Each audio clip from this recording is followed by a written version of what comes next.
Selamat pagi dan salam sejahtera. Saya Aileen Freddy mengalu-alukan anda ke podcast yang bertajuk TMK Tapak Pengukuhan Kesepaduan Nasional. Dalam dunia serba digital hari ini, teknologi maklumat dan komunikasi atau ringkasnya TMK bukan sekadar alat komunikasi, tetapi juga asas penting yang menghubungkan rakyat Malaysia dari pelbagai kaum dan latar belakang. Konsep kesepaduan nasional membawa maksud perpaduan yang kukuh antara rakyat pelbagai etnik, budaya dan agama yang hidup bersama secara harmoni.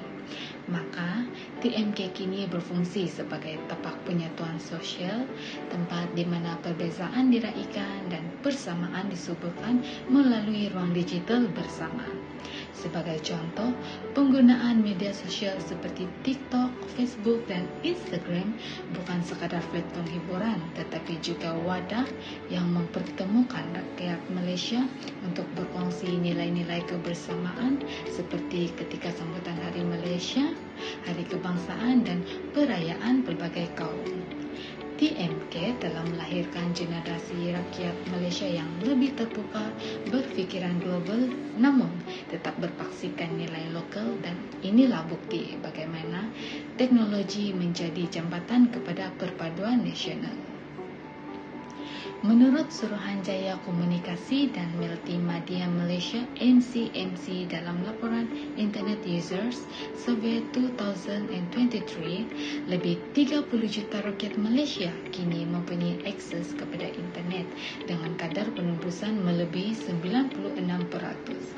Ini bermakna hampir keseluruhan rakyat negara ini berinteraksi dalam ruang digital yang sama satu pencapaian besar dalam konteks kesepaduan nasional. TMK berfungsi sebagai medium interaksi merentas sempadan etnik. Sebagai contoh, semasa pandemik COVID-19, aplikasi MySejahtera bukan sahaja menjadi alat kesihatan awam, tetapi juga simbol kerjasama nasional. Rakyat dari pelbagai kaum, agama dan daerah berganding bahu menggunakan platform yang sama demi keselamatan bersama.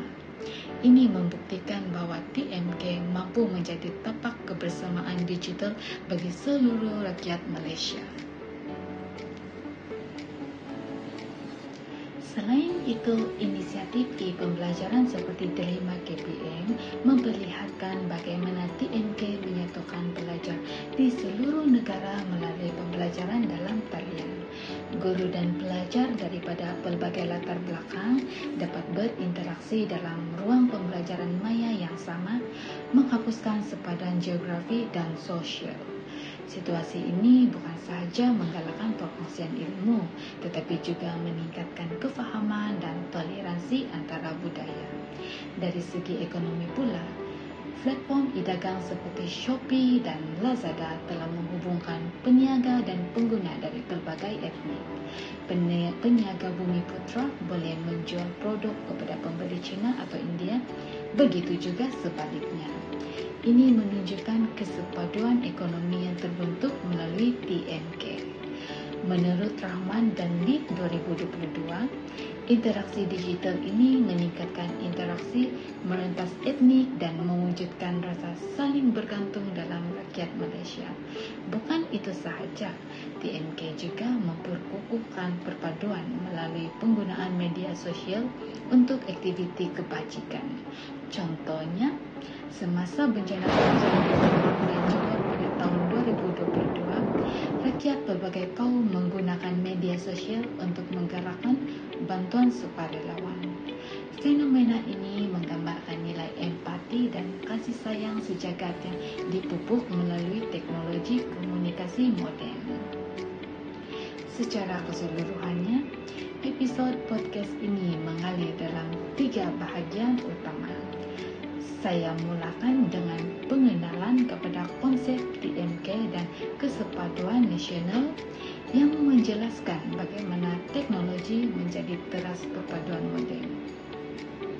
Kedua, saya menghuraikan bukti dan contoh konkret berdasarkan laporan MCMC, inisiatif e-pembelajaran dan peranan media sosial sebagai pembangkit interaksi antara kaum. Ketiga, saya simpulkan dengan refleksi pribadi tentang kepentingan penggunaan TMK secara beretika dan inklusif agar perpaduan nasional terus terpelihara.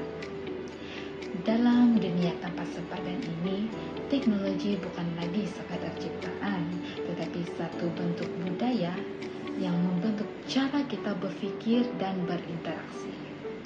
Jika digunakan dengan penuh tanggung jawab, TMK boleh menjadi jambatan digital yang menyatukan rakyat Malaysia dari Perlis ke Sabah, dari kampung ke bandar.